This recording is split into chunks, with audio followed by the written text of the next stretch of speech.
sino de incorruptible por la palabra de Dios, que vive y permanece para siempre. Amén. Fue su propia sangre, fue su propia vida en su amor. Él es el Hijo.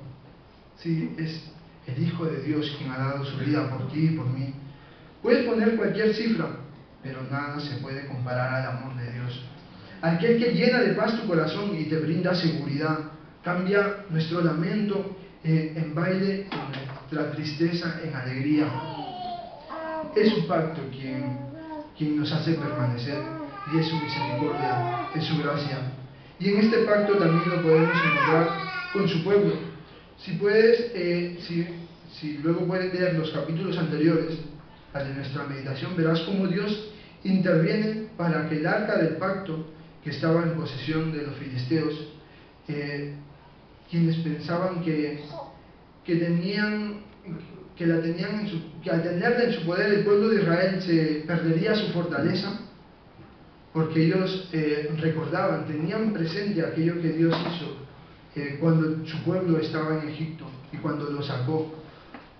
Ellos recordaban aquello de las plagas y del mar que abrió Dios para rescatar a su pueblo.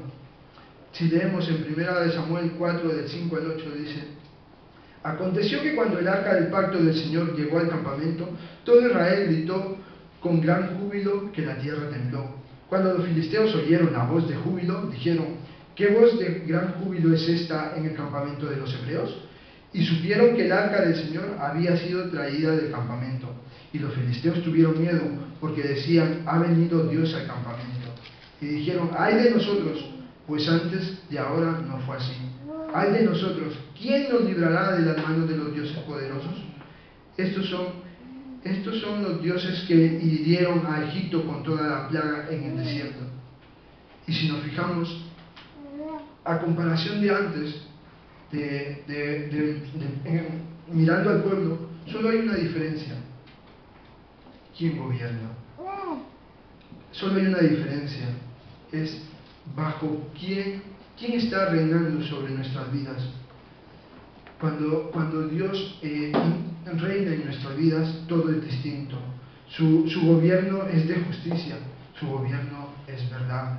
Él es sabio en todas sus decisiones. Él es todopoderoso para gobernar con sabiduría y cumple sus promesas. Él tiene muchos propósitos de bien para con su pueblo. Él tiene muchos propósitos de bien para contigo. Y si aún, como antes decía, no conoces a Dios y sientes en tu corazón el llamado, Dios también te incluye a ti en su gobierno.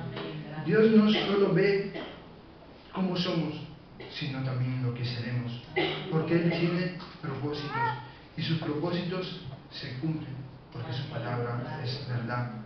El pueblo estaba siendo abatido por los filisteos a lo menos por 2 veces. ¿Cómo crees que se sentiría el pueblo?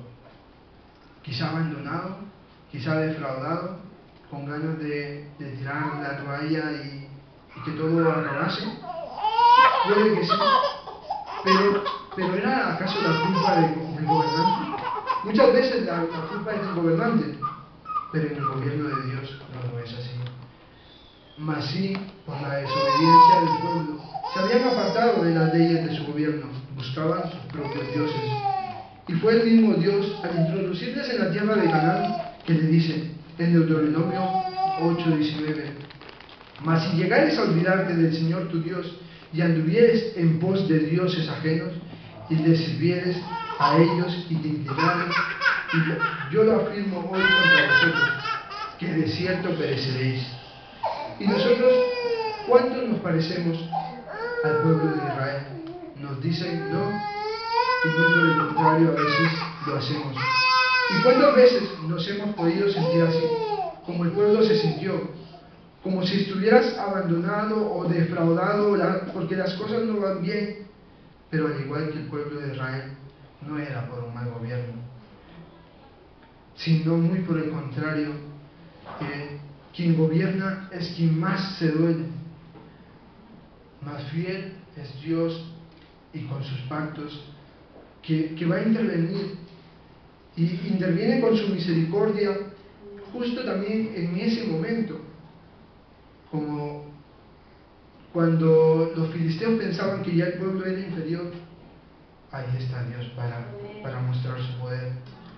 Cuando se sentían vencedores, ahí apareció Dios. Dios va a intervenir manifestando su poder y dio a los filisteos con tumores y plagas hasta que ellos mismos decidieron devolver el arca.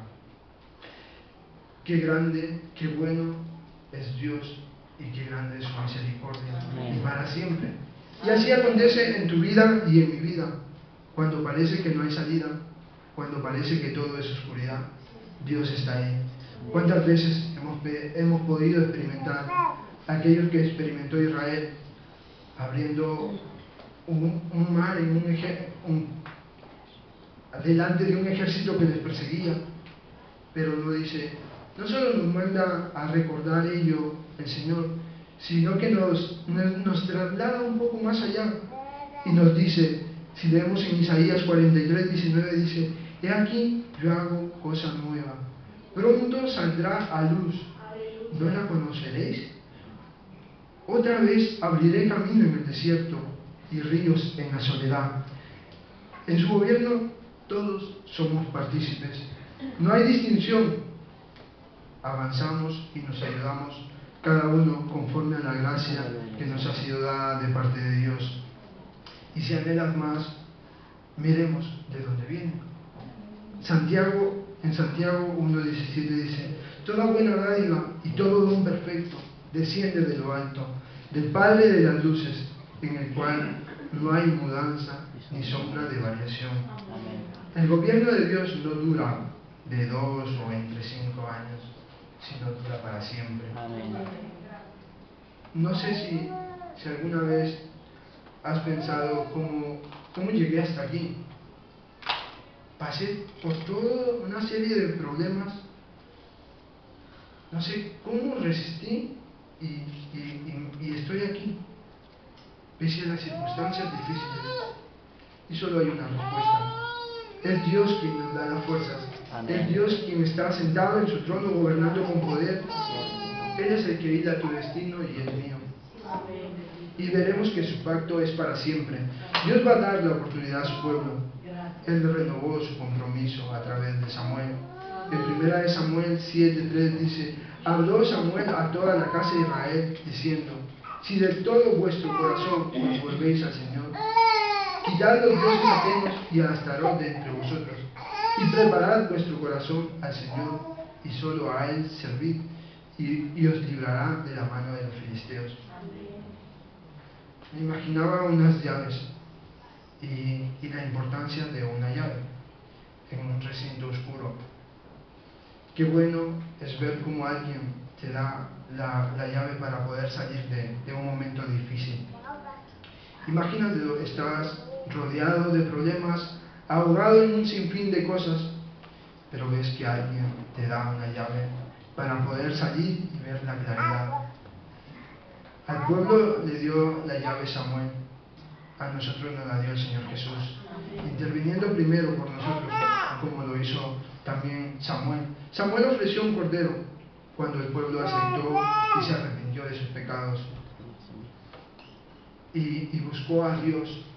El Señor Jesucristo entregó su vida, se ofreció a sí mismo para que nosotros podamos vivir. En nuestra porción dice que cuando fue devuelta el arca del pacto, el pueblo lamentaba en pos de Dios, el pueblo buscaba a Dios, anhelaba de su presencia. Había algo que provocaba buscar a Dios, y es que Dios hacía sentir en sus corazones que había un propósito más para sus vidas. Y el pueblo iba a experimentar cosas maravillosas y que te hacen ver y decir: Señor, puedo decir con orgullo, con satisfacción, estoy en el mejor gobierno.